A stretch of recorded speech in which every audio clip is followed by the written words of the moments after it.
എന്താടാ ഈ കിടക്കണത് ആരാണെന്ന മുതലാളിയുടെ വിചാരം? ലക്ഷപ്രഭുവാണ്, ലക്ഷപ്രഭു. പിന്നെ ലക്ഷപ്രഭു കടലിലല്ലേ കിടക്കുന്നത്? കിടക്കും. ചില ലക്ഷപ്രഭുക്കൾ കടലിലും കിടക്കും. വിശ്വാസം ഇല്ലെങ്കിൽ ഇതെന്താണെന്നൊന്ന് നോക്കിയേ. ഇതെന്താണെന്ന് അറിയാമോ? ഇത് കല്ലാസ്. കല്ലാസല്ല, കള്ളാസ്. അവന്റെ പോക്കറ്റിൽ നിന്ന് കിട്ടിയതാ. അവന് കിട്ടാനുള്ള തുകയുടെ ലിസ്റ്റാണിത്. ലക്ഷങ്ങൾ വരും, ലക്ഷങ്ങൾ. ഇവന്റെ മുഖം കണ്ടാൽ അറിഞ്ഞൂടെ ഇവൻ ചിക്കിലുള്ള വീട്ടിലെ പയ്യനാണെന്ന്.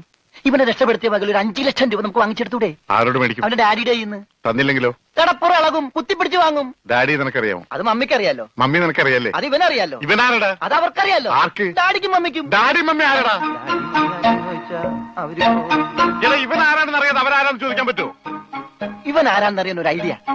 ഇവന്റെ ഒരു ഫോട്ടോ എടുത്തിട്ട് ഇവനെ തന്നെ കാണിച്ചിട്ട് ഇതാരാന്ന് ചോദിച്ചാ പോരെ? അപ്പൊ അവൻ പറയില്ലേ?